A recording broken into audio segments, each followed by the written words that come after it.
Who's that coming down the track? Who's that coming down the track? It's a mean machine in red and black.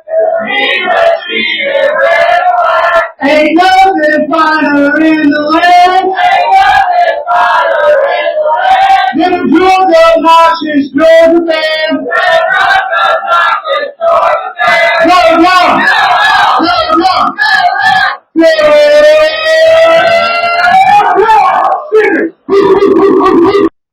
What's up, y'all? This is John, Caleb, and Mike back for another episode of the Nothing Finer podcast. Today, we are talking to Hythloday from It Never Rains on this podcast about the Oregon Ducks ahead of their traditional Pac-12 versus Big Ten matchup against Ohio State in the Rose Bowl. Just words worked out great, honestly. But before we get into all that, how you guys been? How was your Christmas? Mine was pretty good. Been spending it with family, and my sister actually just got engaged about an hour before we got on this call, and she's been dating the guy for like a decade, so we're just all like, finally. But I'm good. I've got some yeah, thank you. Yeah, it's early morning, so I got some coffee. Not that early for me. I know it's a little earlier for some people who are in here than it is for me, but still enjoying some coffee because it's Christmas and I'm barely awake. Heard.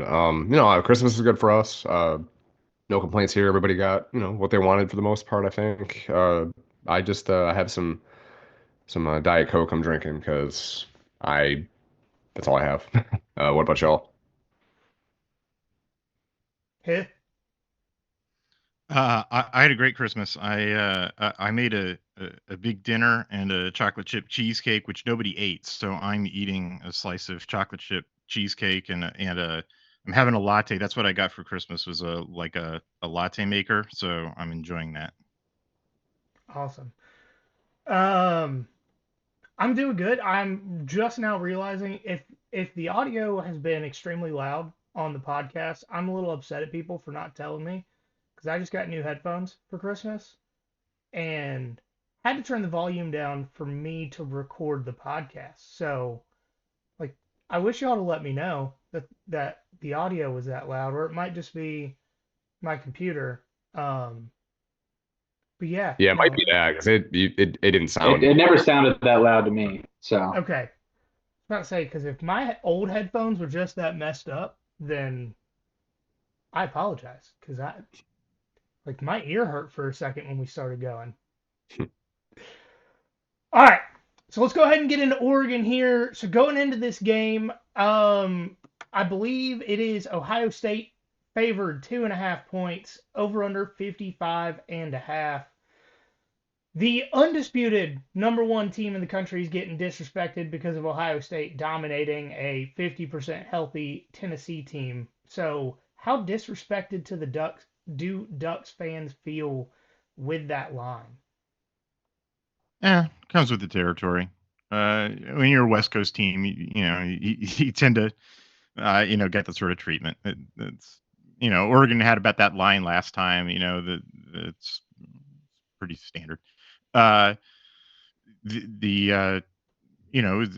won by a single point at home the last time they played. Sounds about right. With Dan Lanning coming from an elite coaching tree, that when it comes to hyping up his team, what do you think he's saying to the team to motivate them the second go around with Ohio State?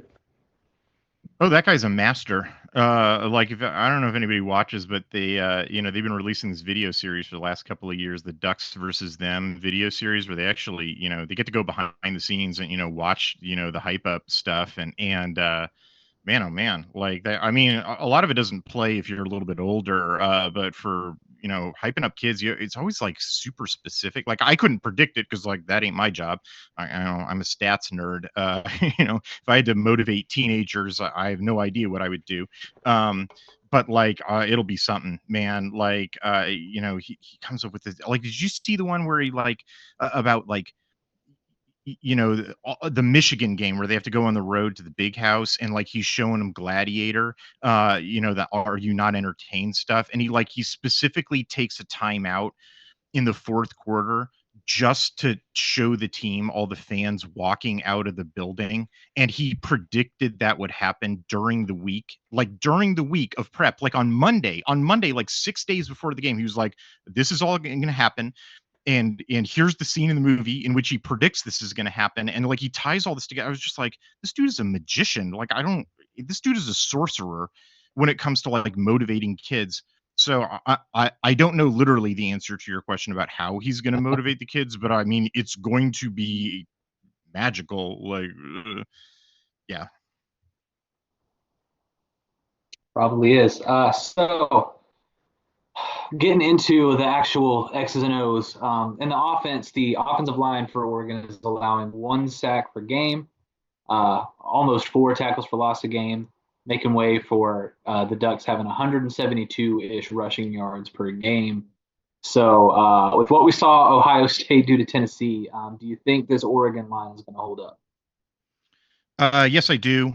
They held up very well against Ohio State. Last time they played, they held up against Michigan's offensive line, Penn State's offensive line. They really haven't had, difficulty with anybody, any of the top defenses that they've played. It's really been the secret to Oregon's success for really, 20 years since Steve Greatwood, arrived in Oregon. I mean, kind of the I don't know how little of a secret it is, they just don't grow offensive linemen out here on the West Coast. And the reason why Oregon has been a successful program for 20 years is just they do the offensive line better than West Coast teams do, better than USC does, better than, just about anybody. Stanford was good competition for a while and they fell off. And that's why, Oregon sort of took the crown. And it's just been like Oregon line play is just, better than West Coast competition. And they're simply not built like a Pac-12 team. It's simply not been a concern. There was a weird thing that happened at the beginning of the year, which I still don't really understand. It would take a long time to get into, but it appears that they fixed it. They're still sort of dealing with a right guard rotational situation. But it hasn't given them any trouble since they fixed it, in week 3. And looking at Ohio State, there's nothing that Ohio State has done that makes me think that there's going to be much difference of a performance. Actually, I should walk that back. There's something of a difference.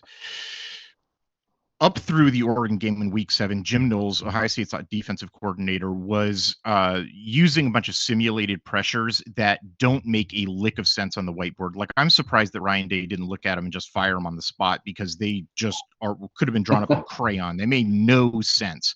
And they got him in trouble against certain teams. They definitely got him in trouble against Oregon. After the bye week, they cleaned that up. They sort of stopped doing them. But what they replaced them with were basically just straight pressures, like basically the four, like no stunts or twists or simulated pressures, just the 4 dudes they have, who those 4 dudes are awesome. Hamilton, Williams, Tuimalau, and Sawyer. Like, those 4 dudes are great. Like, I got no complaints. But basically what they do, you probably saw it when you watched that Indiana game, was they just run straight at you, right? And they leverage their athletic advantage versus some of the bad offensive lines that they're facing, Tennessee included. That offensive line is garbage, man. I don't know how they scored any points in the SEC. It's kind of a detriment to the SEC, to be perfectly honest with you. And just like crushed them. And they just sort of leveraged their athletic advantage. I don't think so. It is to Ohio State's credit that they pulled out those simulated pressures and instead are leveraging the thing that they're good at, their athletic advantage, for those 4, defensive line starters. But I don't really think it gives them a comparative advantage facing Oregon's offensive line, because the number one thing that Oregon's offensive line is good at stopping is precisely that, straight pressures. If you want to get home to Dylan Gabriel, you got to stunt and twist and, do that sort of stuff. You got to confuse Oregon's offensive line. And like, that's what I'm saying, is that they took out. So there's a long way of answering your question to say, no, I think they'll be fine. So digging into the running game a little bit more, the rushing attack is led by Jordan James. He's got 1,253 yards this season and 15 touchdowns. But the next highest guy is Noah, and I don't think it's Whittington. I think It autocorrect. is. It is Whittington. It's not Washington. Washington's a dirty word around here, man. Okay, so little inside the park baseball. I normally use NCAA stats website for everything. Hmm. Once bowl season started, they only have the teams that have played bowl games already in. So I had to start digging on a bunch of different websites, and I was also doing this yesterday in the middle of opening presents. So my bad, my bad. Well, Noah that's coal in Whittington. the stocking to me to hear that guy called Washington. Yeah, that's my bad. That's my bad. I'll take the L on that one. But 536 yards on the season. How well do you think the rushing game goes against an Ohio State defense that's allowing an average of 101.08 yards per game? I think it'll be about 50-50. That's what it was last time. In terms of Oregon will win about half of their runs. Ohio State's defense will win about the other half. Oregon, I chart both of these teams. Oregon during the entire season is running about a 62.8% success rate and about an 18% explosiveness quotient. That is 10 plus yard runs. And Ohio State held them to 53% and 10% explosive. So, basically they cut their standard numbers in half. I expect a similar performance. I don't really think that much has changed in the way, both the way that Oregon runs the ball and the way that Ohio State defends the run, such that, I'm expecting a similar performance. Will Stein's offense is spreading the ball to most of the receivers, the 4 different guys over 500 yards. But the first game between the two teams, Evan Stewart went off, had over 100 or had 149 yards. So two-part question: do you think this is a game where one guy can take over, or does the ball get spread out more? And if there is one guy that takes over, who is it? Because can it be Evan Stewart again? I have no idea what the answer to that question is. And to explain why, I'm gonna have to take a little time. The reason why Oregon has depending on which metric you use, the top or one of the top, ranked in advanced stats, is that the whole point of Stein's offense and Dillingham and Joe Moorhead before that, and really, if you go back really far, the 2019 version of Marcus Arroyo's offense, but not the 2018 version, is that it's an RPO offense which post snap attacks every part of the field on virtually every play. It's why Oregon has been going for these super old transfer quarterbacks, Anthony Brown, and then Bo Nix, and then Dylan Gabriel, because like the entire offense is in their hand. And so they need like super vets in order to run it. And so every play will combine horizontal stretch, vertical stretch. Most teams in the Big Ten have been playing, two high split safeties. And so Oregon has been attacking the middle of the field and been doing a lot of screen passes. Curiously, the couple of teams that played single high were Oregon State. That was a choice. Illinois, which Oregon shredded. Funnily enough, Purdue, which famously Ryan Walters plays a single high defense, he changed his defense to go to two high, just for the Oregon game. Didn't work out that well. Oregon, blew him out, but whatever. And this was the crazy thing: Ohio State. And that's why Evan Stewart, so anyway, when you're going single high, that's why Oregon lights up the sidelines, right? I hope I don't have to explain that. And so it was a very strange choice. Like maybe it was by design. They just sort of figured that Burke and Igbenusin could handle those guys down the sideline, and then they found out that they couldn't. And then every subsequent team were like, well, we don't want that to happen. Let's go back to too high. And so that's why Oregon's gone back to sort of the RPO, attack the middle of the field stuff. So when I say I don't know the answer to your question, the reason is because the person who's in charge of deciding who takes over the game or how the game proceeds it's definitely not me. It's not, Will Stein. It's not Dylan Gabriel. The person is Jim Knowles, and I don't know what he's going to do. If he goes to his previous strategy, then yeah, sure, Oregon could probably light the sideline up. Like, I don't think that Burke or Igbeneusen or the third guy that they've been rotating in, Jermaine Matthews, when Igbeneusen gets into foul trouble, to borrow a basketball term, I don't think those guys, have changed. I don't think they can keep up, with Oregon's wide receiver core. On the other hand, Knowles has already shown at one point this year that he's willing to change if something's not working. So I don't know, maybe he'll go to too high and maybe you'll see, something different. Ohio State's linebacker core is built out of guys who are built to play in coverage. Although on the other hand, I don't really like number 0 in coverage very much. Oregon might pick on him. I'm not sure. The other thing to sort of know about Oregon, the other thing to know about Oregon is that their depth has really been tested throughout the year. They played most of the year or much of the year in the competitive part of their schedule without Tez Johnson. They played much of the year, who's, their top wide receiver. They played much of the year without their top tight end, Terrence Ferguson, because he was out with appendicitis. They played much of the year without Trayshawn Holden because he was ejected from the Ohio State game for spitting on a dude. And then for disciplinary reasons, he was held out for a couple of games. And then Noah Whittington again is his correct last name, was coming off of an ACL injury, and for the first 6 games of the year, like, he was available, but he didn't really have his legs under him. And so it's, honestly, it's kind of crazy. It's not until right now that Oregon is actually at full strength offensively. So that's should be pretty exciting to see.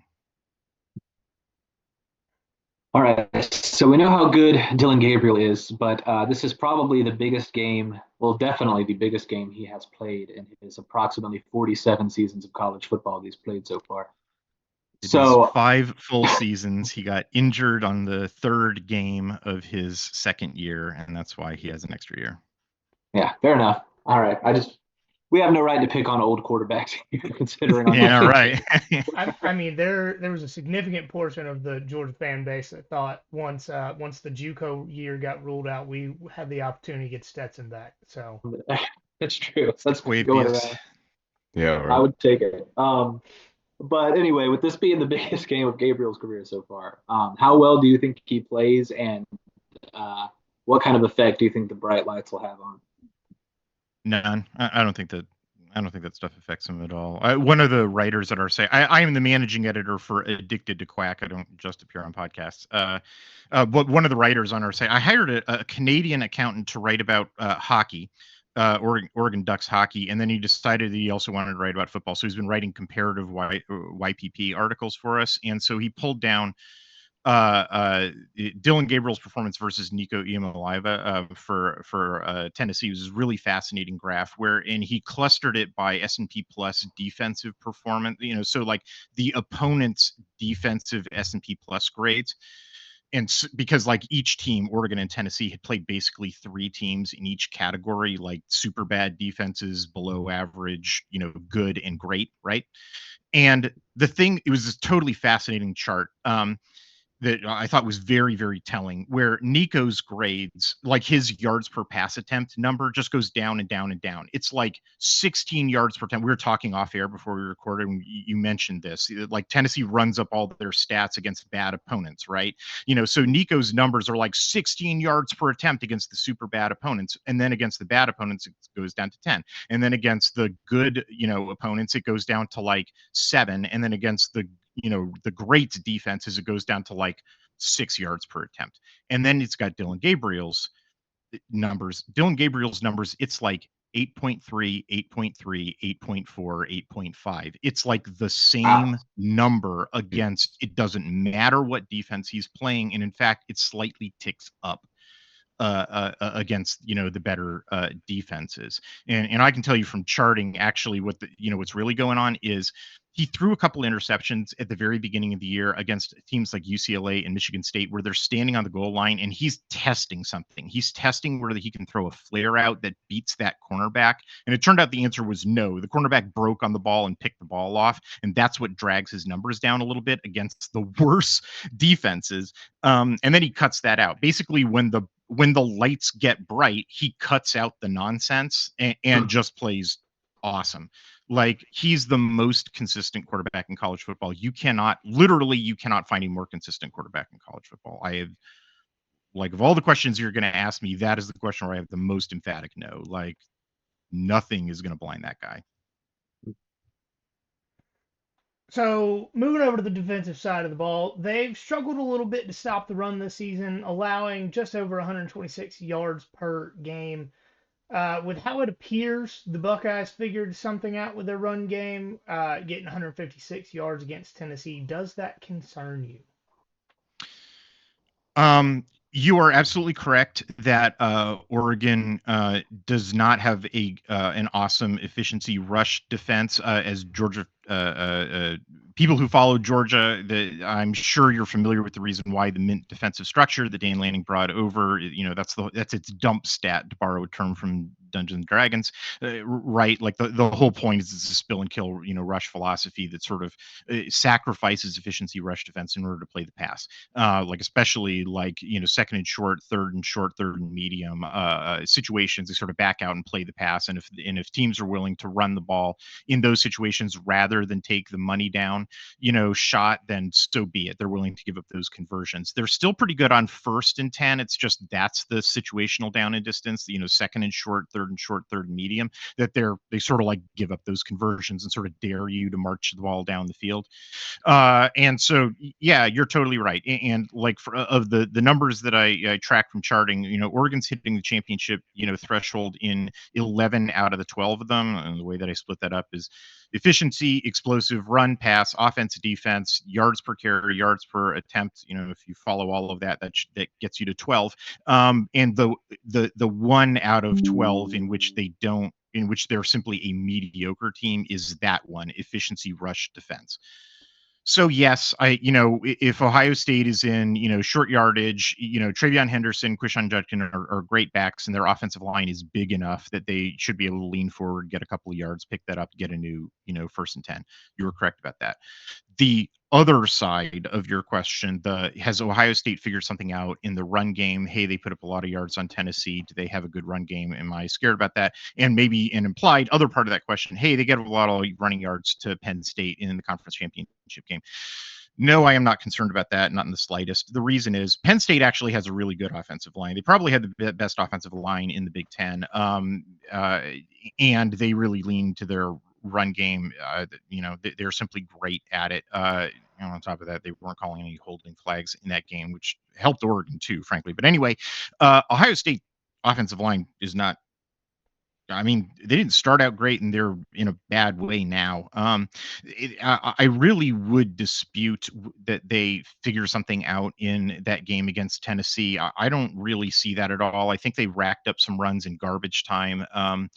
And what I'm seeing from charting is that they basically don't have any blocking based run game whatsoever. Like, if they try to block the run, they get nothing and have gotten nothing for the last 7 weeks of football. It's kind of embarrassing how poorly their blocking based run performs. Where they get a little something is because Chip Kelly's their play caller. I've been watching Chip Kelly for the last 20 years.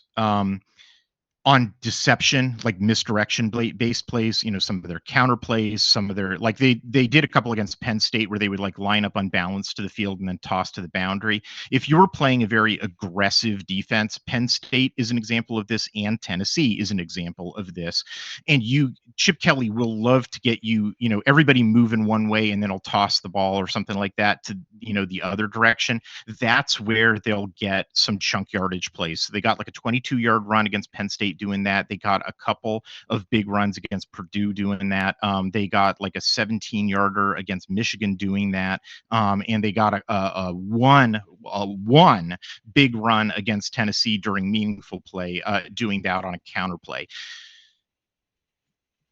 I would really dispute that Ohio State has an effective run game. Their number from charting on that is very poor. They are underwater in their rush efficiency, and it's especially bad after the week 8 bye after the Week 8 bye that they had.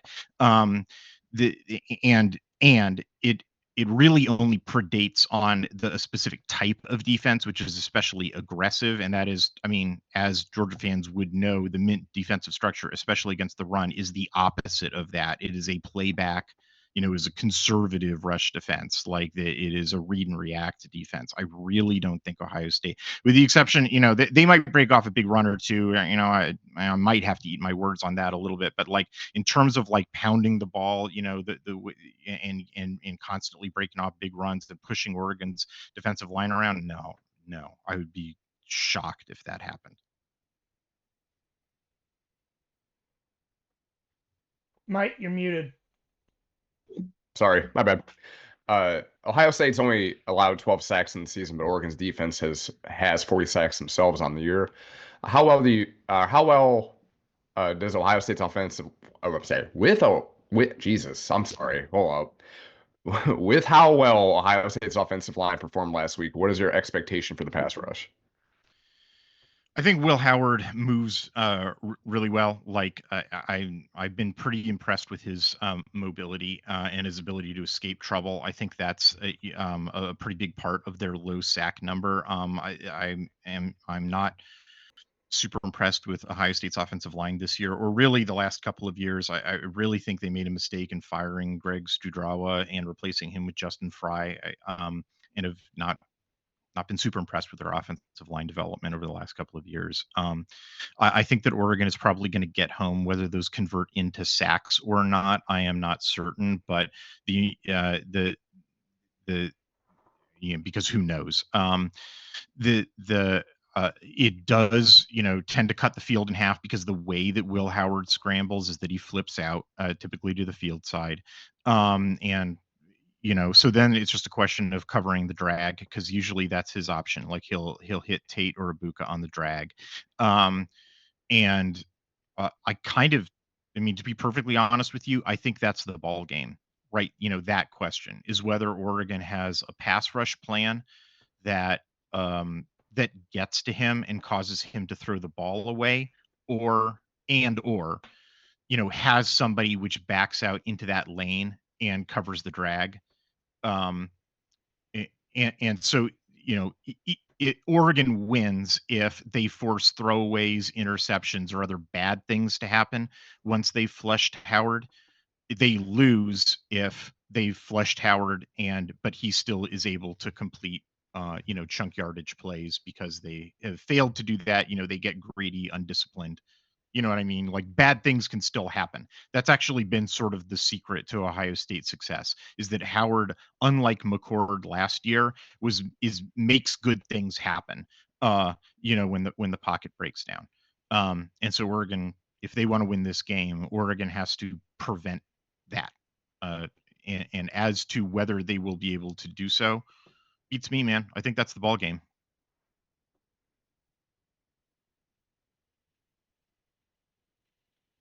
I'm muted too.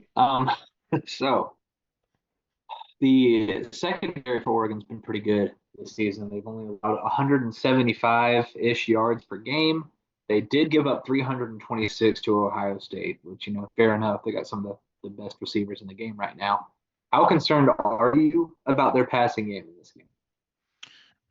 Like I said, that's the game. I think the way the way the game proceeds is this. I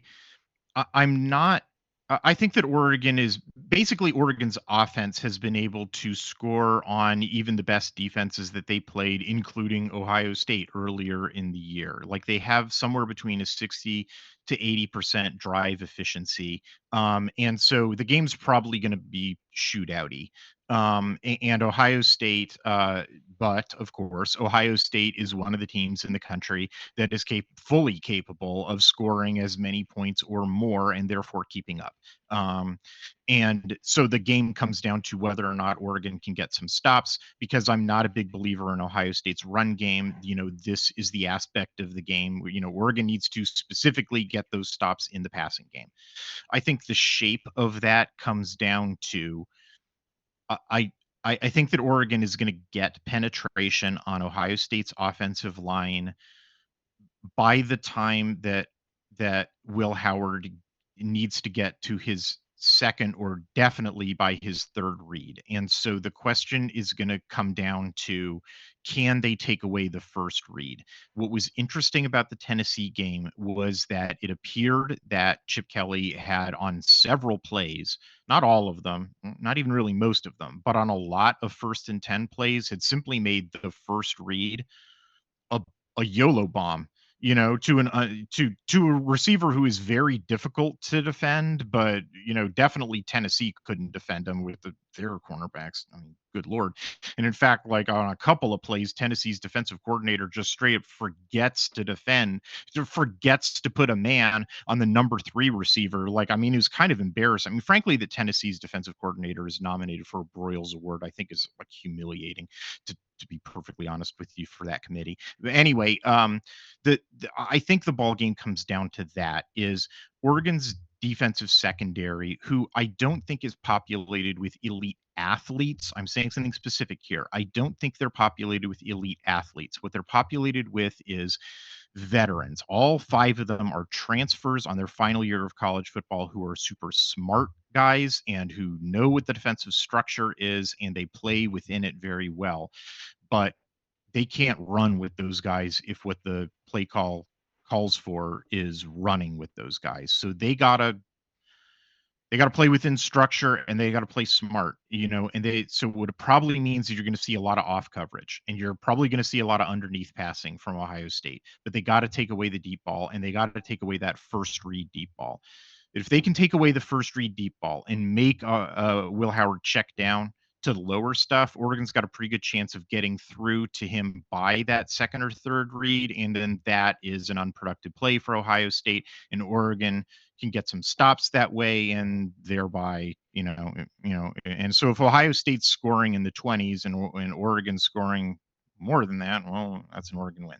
That's how I see the shape of the game going. If, on the other hand, Oregon can't do that, or Oregon is getting too aggressive and they let Ohio State hit some of those shots, oh man, you don't want to be in a shootout with those receivers. You just don't. That's not a winning formula. So, what are you most concerned about going into this game? That, what I just said. You do not want to be a shootout with those wide receivers. And look, Tosh Lupoi, Oregon's defensive coordinator, this guy will alternate between games in which I want to put a crown on his head and in games in which I want to wring his neck. There are games in which I think he's the best defensive coordinator in football, and there's games I want to fire him. I do not get this guy. He's very frustrating. Perhaps, as Georgia fans, you've encountered some of that experience with Schumann this year. Yes. With both of our coordinators, actually. Yeah. Well, I mean, you deserve that for going back to the Bobo well. I don't know what Kirby was thinking there. Yeah, man, I don't know. I don't know what kind of game he's going to call. I think there's a winning game plan against Ohio State, and I think there's a losing game plan against Ohio State, and I don't know which side of the coin is going to come up. What are you most confident going into this game about? Boy, this might sound crazy given that Ohio State has the number 1 defense. This might sound totally nuts. I am most confident that Oregon is going to score points. I'm not saying 40, 50 points, but Oregon's going to score the points they need to win the game. And it's just going to come down to whether they can get some stops on defense. So, before we get into game picks, is there anything that we did not hit on that you want to talk about real quick? Yes, but we should do it after the game. I'd like to talk about the other side of the bracket. I'm curious what you guys think about what's going on that side. Personally, I trust Penn State, and specifically James Franklin, like warm gas station sushi or a politician. Man, if James Franklin has the opportunity to make the wrong decision, he's going to. That's just who he is as a coach. We've seen it for over a decade now. And the only time Notre Dame has effectively passed the ball was when Indiana had 8 or 9 guys in the box trying to stop the run. That's the only time they've done it all season. They didn't do it against NIU. They didn't really do it all that well against either of the service academies. Notre Dame's Georgia's not loading the box up, by the way.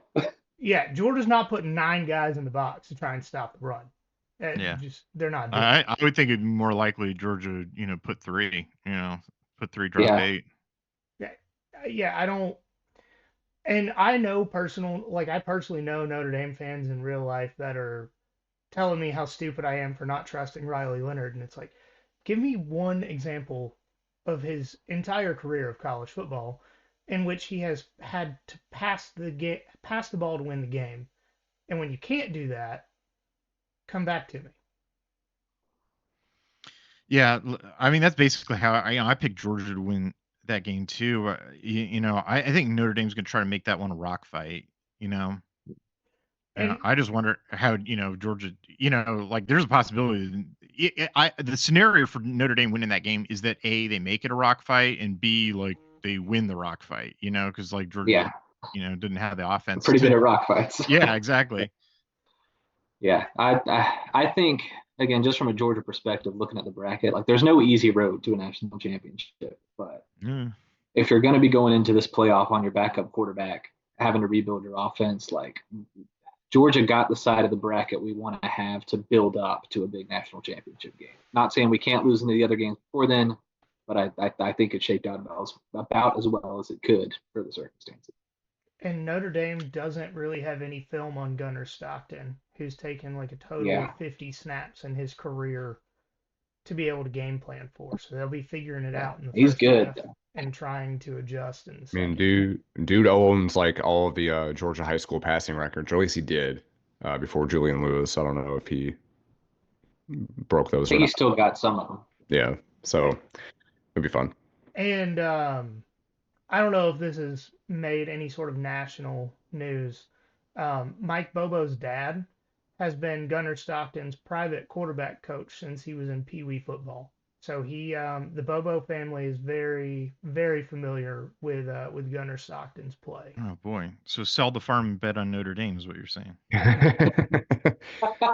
When receivers are catching passes, Georgia's offense has been good this year. It's just they lead all of college football and drop passes. Boy, I filled out a whole, I filled out a whole roster database for Georgia, when Oregon was going to play him in 2022, and I sort of let that go by the wayside at this point. Like when I turned on the Georgia, I watched the Tennessee Georgia game this year. I was sort of like shocked what I was seeing out of Georgia's wide receiver core this year. Like, I was sort of expecting a little more out of the way that Georgia recruits. Like, what the heck has happened to Georgia's wide receiver core, man? I think we half jokingly talked about how Carson probably fucked somebody's girlfriend and just everybody just collectively decided not to catch the ball from him. Because there were I think 0 drops in the second half of the SEC championship. Gunnar Stockton came in. Throws a catchable ball, unlike Carson apparently. Yeah, and we all know someone needs to take away Carson Beck's Snapchat at this point. Yeah. So maybe he just really pissed off everybody that catches passes. Yeah. The thing about Penn State, I have Penn State over Boise State simply because I think that like the way that Boise State is constructed, there's not a complete enough team to get past, Penn State. Like they basically want to play the same sort of game that Penn State is already masters of. But I think that Penn State is the most complete team on that side of the bracket. And the thing that's nuts about that, like I agree with you about Franklin, and I can actually put a name on it, like like a specific, like what is crazy about Penn State is that it's like his offense, like if you actually dive into the numbers, like from charting, is one of the most efficient offenses I've ever seen. Like it is super efficient, has super high yards per play. It's actually very explosive. And there's this thing with the Kotelnicki plays where they're incredibly effective, like they're like quasi trick plays that they run, where they're incredibly effective. But there's 2 problems. Number one, they play at this idiotically slow pace of play, which introduces like way too much like they play like their Army. You know what I mean? Like they try to make it a 6 possession game, which is stupid. It introduces too much variance. When we are a high talent team, you shouldn't make it a high variance game. And number two is they run the Kotelnicki plays on like third and short when they don't need to. They have a great offensive line and great running backs. They were going to pick those up anyway. And so it was nuts and so like I was like dreading writing that article for the conference championship game because I was like, they could rejigger this offense and make it a much more effective offense if they like took the parking brake off of the muscle car. It's like they had a 68 Camaro that they were driving around with the e-brake on. And I was like, James Franklin could look down, realize he'd been driving this car with the e-brake on, take it off, and like zoom and take off. And so I was like, oh man, he's going to do it, isn't he? And then that was exactly what he did. I was like, God. Where they actually played at a reasonable pace of play, and they used the Kotelnicki plays on like third and long and first and 10, which is the down and distance situations where they needed help. And it was like, God, you got to be kidding me, man. And so and so I'm like, okay, so now this is a scary team, right? And so what does he do against SMU? He goes and puts the parking brake right back on. Yeah. And like, because I think dispositionally, that's what he wants to do. And he only took it off when he was playing like Oregon's point a minute offense. Like, I'm not using that as hyperbole, like literally they score a point a minute. And so like, I think the weird thing about that side of the bracket is that he's got Boise State, and then he's got whoever wins Notre Dame versus Georgia, all of which, are going to be, they're going to be like, he's going to do the boa constrictor thing again, and it's not until if he makes the finals that he's going to face a team from the hotshot side of the bracket, our side of the bracket, the Oregon, Ohio State, Texas, maybe Arizona State side of the bracket, that he's going to be like, well, I guess it's time to take the e-brake off again. So it's like there's, what I'm saying is like there's good and bad, Penn State, and James Franklin is the one who's in control of it, and like I don't trust James Franklin, so who knows. But like Penn State could absolutely win a national championship, and who the hell would see that coming? Certainly not James Franklin. I am one of the biggest Penn State and James Franklin disrespecters you will ever meet, just because they've had the ability to win a national championship almost every year for the past decade. They've had some of the best teams in the country, and James Franklin doesn't allow his team to be good because of his decisions. And I just he keeps firing the wrong guys. He fired the good wide receiver coach, and he hired a bum. Like, I think he fired a perfectly serviceable offensive coordinator, and it's like the guy who's standing in the way, like the guy he needs to fire is in his bathroom mirror. Yeah. I we say on this show, James Franklin is Mark Richt with slightly less morals and a worse attitude. He's got a ceiling. He won't win big games. He built the ceiling himself. It's just who he is and what he does. I'm really interested to see how Stockton performs. Like, if Stockton performs better than Beck, obviously Georgia's a more talented team. On the other hand, like, I don't know what's going on with their wide receivers. Like, I'm really curious to see, if it winds up being Georgia versus Penn State, which is what I expect in the semifinals. Like, I'm really fascinated to see that team because like the Penn, what version of Penn State shows up, and Georgia for different reasons, but like I almost have like the same sort of question marks about Georgia, like, hey, this team could be really good, or it could be, valid. Yeah. I think a big thing going into whatever Penn State does is, can Drew Aller avoid making a big mistake, which in big games he typically doesn't, when Madsen's got 3 interceptions through the entire season. Yeah, Madsen's been. I mean, the thing about the Penn State Boise State game is that Boise State's got to know what Penn State's defensive game plan is, right? But the thing is, Penn State actually has the ponies to do it, unlike just about every team that Boise State has played, and then Oregon just sort of dispositionally doesn't try, because the mint defensive structure.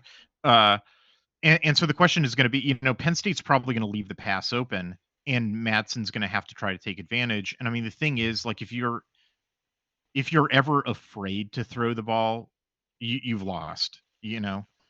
And so, like, Boise State's going to have to try to take advantage. And like, I think you can, because I actually think the Penn State secondary low key sucks.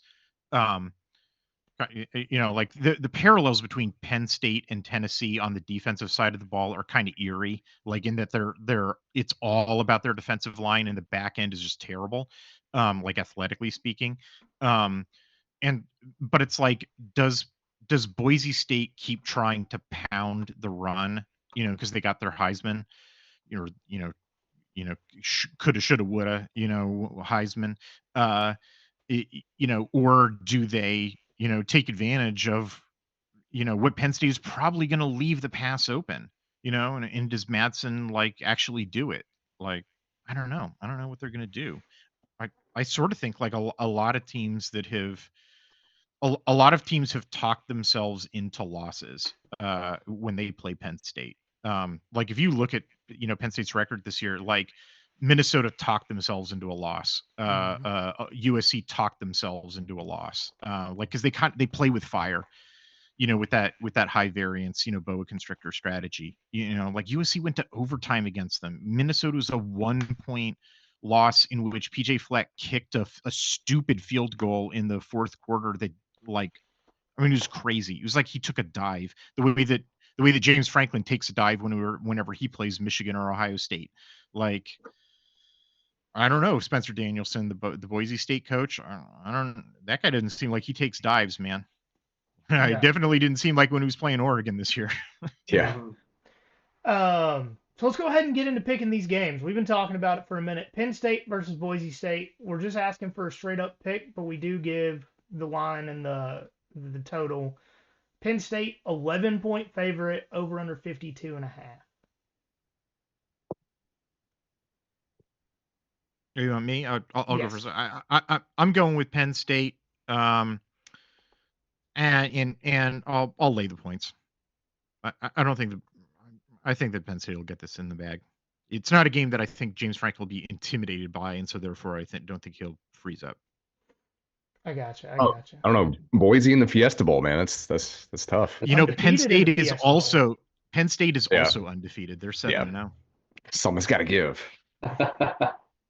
If Boise does not have a Statue of Liberty play lined up for this game at some point, they are wrong. First play, let's go. Penn State's most recent Fiesta Bowl victory was over Chris Peterson's Washington team. Washington, of course, under Penn State, never won a major bowl game. I gotta stick that jab in. There we go. Texas versus Arizona State in Atlanta, of all places. Texas, not a fan of that stadium. Spread 13.5 by Texas, over under 51.5. I got Texas. They're just a more talented team. I love Arizona State. I love the Scadaboo. I love Kenny Dillingham. He's Oregon's offensive coordinator in 22. There's an interesting little vulnerability. Texas is not great at stopping efficiency runs, and actually Arizona State is one of the best efficiency run teams in the country. I could kind of see Kenny Dillingham pulling like an Army, like a Stanford strategy, a run a million times, get Texas real tired of it and then pop, some play action over their heads. Like Kenny Dillingham is kind of a little mad genius. Like he beat Chip Kelly last year with 18 swinging gate plays when he didn't have a quarterback. Like literally he was out of quarterbacks. They were all hurt and he still beat Chip Kelly running nothing but trick plays because he's such a weirdo, crazy genius. And that was the UCLA team that turned around and thumped Caleb Williams and USC like the next week. Like it wasn't a terrible UCLA team or anything. So I kind of think like with all this time off, like you're going to like, I'm not saying that Arizona State's going to win this game, but I am saying like, I'm going to take Texas, but I'm going to take those points. Like it's going to be like this weird nail biter where you're like, how the hell is Arizona State hanging around in this game? And the answer is like Kenny Dillingham's going to do weird stuff, man. Like it's going to be weird. People are doing stuff. So we got Notre Dame versus Georgia in the Sugar Bowl. Georgia 2-point favorite, over under 43.5.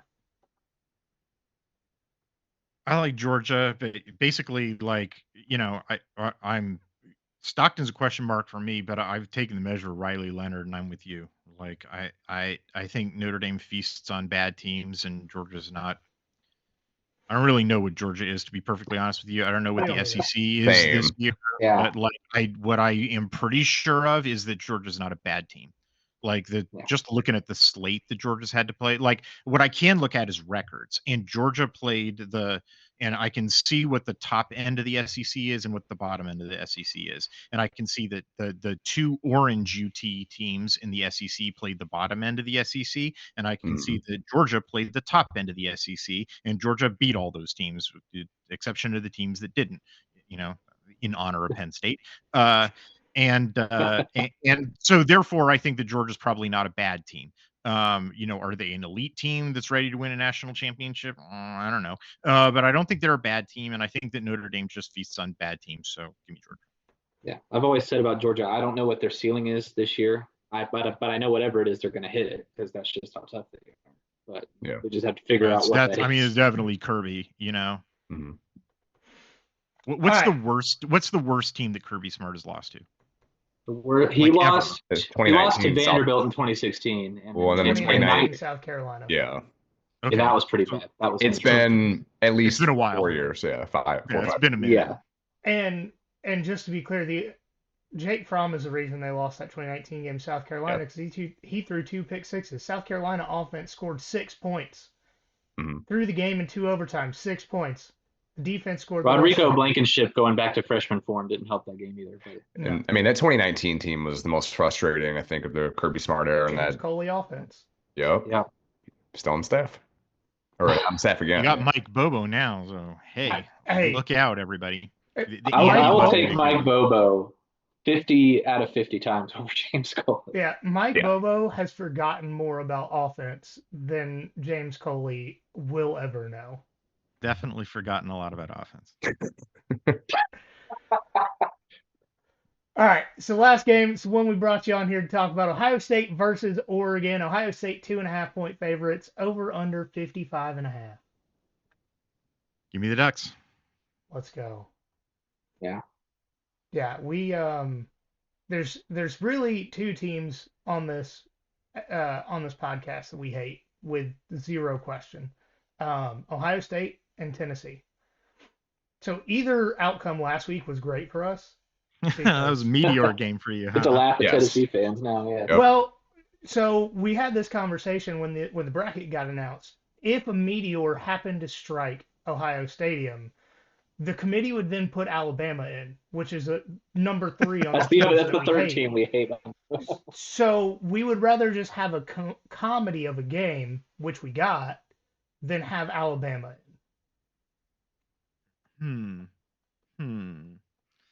I have no hatred in my heart. It is Christmas time, but this has been certainly a fun season for Oregon. I don't.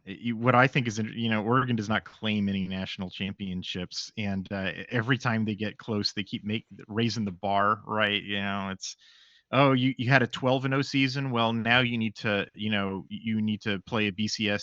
We don't just crown you the champion like in the newspaper writer era. You got to go play Cam Newton. Oh boy. Okay, you had a really now you got to go play Ohio State. And they're on their 3rd quarterback, but all 3 of their quarterbacks are NFL dudes. And half your team got drug tested and are mysteriously absent for the game. Oh, you had a 13-0 season in your in the first time in your new league. Oh well, you got to go play Ohio State again, and for some reason you have the toughest bracket, and you're going to have to go 16-0, the first time that will ever have been done in college football history to win your first national championship. Okay, what's going to happen the next time? They're going to make it like you have to win 20 games and you have to do it standing on one foot. I think just Ward Manuel hates shark cage hanging over the stadium. I think Ward Manuel just hates Oregon. Yeah, probably true. There's only one team he hates more than Oregon, and that's Ohio State. Indeed. We need to get reseeding in the playoffs. Yes. With multiple rounds, they've got to have reseeding. I do reseeding. I don't think it would be any different because all the favorites won this time. But I don't know that like the order of it really matter. Like Oregon would have had to play. Like I've seen a whole lot of like, what's Oregon's reward? For, they got to play Ohio State. And I'm like, they would have had to play Ohio State anyway. Like might as well play them now. When they've had they're fresh off a Christmas dinner as opposed to having gone through a bunch of other teams when maybe they were a little banged up. Maybe Ohio State's a little cocky coming off of Tennessee. Maybe they're a little whatever. Like I kind of like this matchup. They get them in the Rose Bowl. Rose Bowl is basically home territory for the Ducks. In fact, I ran out this stat. So Oregon's record in Autzen Stadium since the year 2000 is basically it's 85% win rate. They're 10-3 in the Rose Bowl since 2000. It's basically like 78%. It's basically home Not territory bad. for the Ducks. Yeah. Like Ohio State on the other hand is like 9-8 in the Rose Bowl. It's like a coin flip for them. So like. And Oregon fans have been buying tickets, for the Rose Bowl because, they knew they were going to be in the Rose Bowls, from the get go. Right. So like, I'm expecting it to be pretty, Ohio State, travels well, but, I'm expecting it to be, pretty green in Pasadena, nice warm weather game. It is, I don't know if you guys have been out there, but it's like, it's the reason why they hold it there is that even on January 1st, it's like short sleeves and shorts weather, like, should be, absolutely beautiful. And yeah, I like the matchup. But like, it should be a great game. And I've been watching the hell out of Ohio State. I know that Dan Lanning and his crew has been, and I'm if they had to do it again, why not now? Why not in the Rose Bowl? I do have one question for you. What's your interactions been like with Ohio State fans? I'm just curious.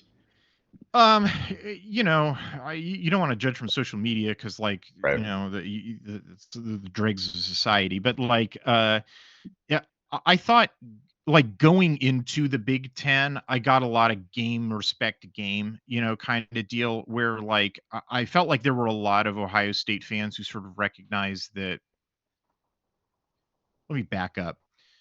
I've been watching the SEC for a long time. Like I saw a lot of SEC teams sort of win national championships with game manager quarterbacks running sort of stodgy offenses. And then, all that stuff went away like the dinosaurs, and the meteor that killed it was Cam Newton. And for the last like 15 years, SEC offenses have, changed up and been running modern offenses. Frankly, offenses that have reminded me quite a bit of like West Coast offenses. When Oregon went to the Big Ten and I started watching Big Ten tape, for the last couple of years, man, oh man, like 12 out of those 14 teams are running the wing T. It's like 1950, man. And they still are. I mean, it's why it's such a top heavy league. Like, and it's why there's, usually there's, only a couple teams each year just sort of clean up is because they're all stuck in the 50s. It's why when Signetti showed up this year, like I wrote a preview article about Indiana back in June in which I was predicting, I really like the roster. I like the offense that he ran. I predicted that Indiana was going to win 9+ games and everybody laughed at me. And I was like, who's laughing now, guys? Like, and the reason was because he runs a modern offense, and he constructed that roster really well. I really liked how balanced and well constructed that roster was. Well, then going into the year too, their schedule. I mean, even back to the start of their schedule was very, very manageable. But to understand why, like even that is part of my argument, their schedule was manageable because they were playing a bunch of dinosaurs. Right. So anyway, that's to get back to your question about how did Ohio State fans treat Oregon coming into the conference. I got a whole lot of like, Ohio State is one of the exceptions. It's one of the teams that were like, we're going to be an SEC team, but in the Midwest.